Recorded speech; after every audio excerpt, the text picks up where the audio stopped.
Thank you for joining me today. Well, this is the Tuesday, June the 6th edition of our video devotionals. Thank you so much for joining us today. Hope your Tuesday is well. We call this Thankful Tuesday, and we certainly do have a lot to be thankful for. Let's jump into things here today. Go ahead and move along pretty quickly. Of course, it's June the 6th. We're going to read from the Today book, and it says here, this is the date of the founding of the YMCA in 1844.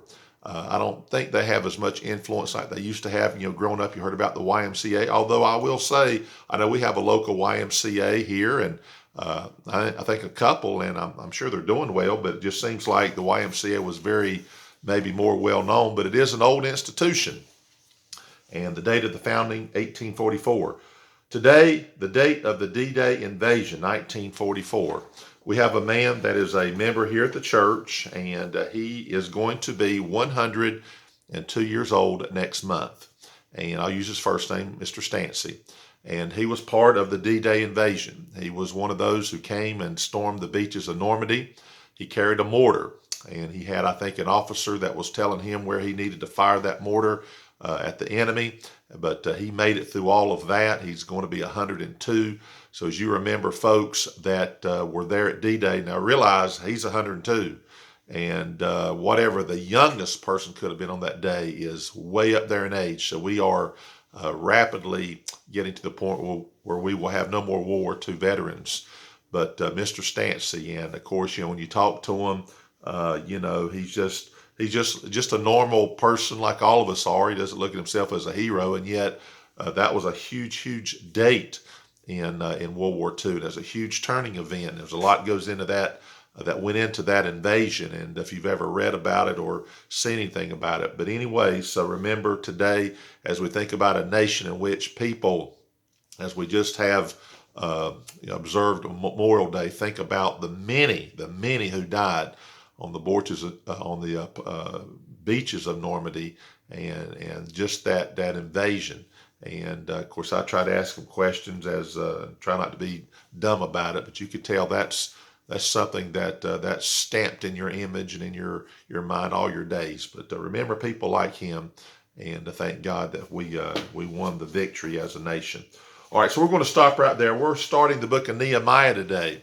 And love Nehemiah. I just finished a Sunday evening series of preaching about Nehemiah, maybe 5, 6, 7 sermons. I don't even remember how many, but many things in here, and so many topics really that you could, and events here that you could address. We're going to look at verse number, let's see here. I think we're going to start in verse number 6, and we're going to read down to verse number 10 there, okay? So that's what it says here. Nehemiah's speaking here, and of course he's just found out that the homeland's still in great ruins, and he's the king's cupbearer. He's part of the cabinet of the king, very high position. And here's what he says here in verse 6, praying to God, let thine ear now be attentive and thine eyes open, that thou mayest hear the prayer of thy servant, which I pray before thee now, day and night, for the children of Israel, thy servants, and confess the sins of the children of Israel, which we have sinned. Now, that's not my main topic here, but he didn't say they have sinned. He says we have sinned, okay? How often do you find people speaking like we have sinned, we've done wrong, put themselves in a group rather than say they did it, or he did it, she did it, okay? We have sinned against thee. Both I, okay, and my father's house have sinned. We have dealt very corruptly against thee, and have not kept the commandments, nor the statutes, nor the judgments, which thou commandest thy servant Moses. Remember, I beseech thee, the word that thou commandest thy servant Moses, saying, if ye transgress, I will scatter you abroad among the nations. Now here's going to be the main point. This is a wonderful truth here in verse number 9. So remember, he just said, if we do wrong, if we transgress, then scattered abroad. That means leaving homeland is scattered. All right, notice verse number 9. But if ye turn unto me and keep my commandments and do them, though there were of you cast out unto the uttermost part of the heaven, yet will I gather them from thence, and will bring them unto the place that I have chosen to set my name there. Simple truth here is this. Of course, one day there's going to come a day in which God's going to bring his people back to the homeland. When I say the people in the natural sense, the Jewish people, okay? But here's the practical point I want to give you today. The idea here is God had to remove, and God dispersed, if you please, and scattered because of the sins and the transgressions. But he says, but if you'll turn back, if you'll come back, if you'll get right with me, then I'll bring you back. I'll bring you back. It's not just back to a location like in this sense, but back to God, back to that sweet fellowship, back to his presence. Here's just what I want to say today. I meet a lot of people. You're going to meet people that in some cases they got saved, but they've done wrong, and they're out of the will of God. And they get to a place where they feel like they can't get back, or if they don't want to come back, that's one thing. There's nothing you can really do about that in a sense. If they don't want it, then they have to want it. They have to choose it. They have to go to God and get this thing right. But how about somebody who does want to get things right?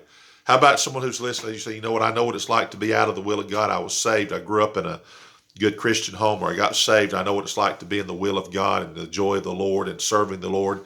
And then I got out of his will. And maybe you went distant from God. Not so much geographically, you know what I mean, but certainly out of church, certainly maybe did some things that, at one point you'd have been greatly ashamed, but then you were not ashamed, or maybe you were ashamed. The point is you got out of the will of God.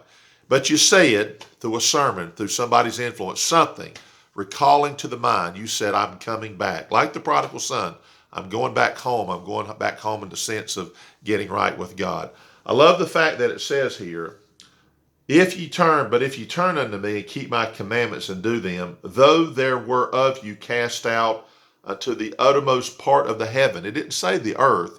It said as if someone was out there, way out there in the universe somewhere, yet will I gather them from thence. Here's the thing, God will always bring you back. If you're his child, you belong to him. I don't believe you can lose your salvation. I don't believe you can lose that relationship as a child of God. But I do believe that you can get out of the will of God and get to the point where you're distant from God. And you say, I want to come back. I want to come back. And you could be out there, way out there. And God says, I'll bring you back. All you got to do is just reach out, just call. It's like someone who's saved, okay, or unsaved rather. Someone who's lost. I mean, they're totally away from God, but they call out to God, they can be saved. But how about one of his children who's out of the will of God? Maybe someone's listening to this that you know of someone like this, and you pray for them. You know what? No matter how distant they are, if they will come back and say, God, I want to come back. I'm asking forgiveness. I'm asking to come back to the fellowship that I once knew. Then you know what God says? If you're scattered way, way, way out there, I'll bring you back. I'll welcome you back.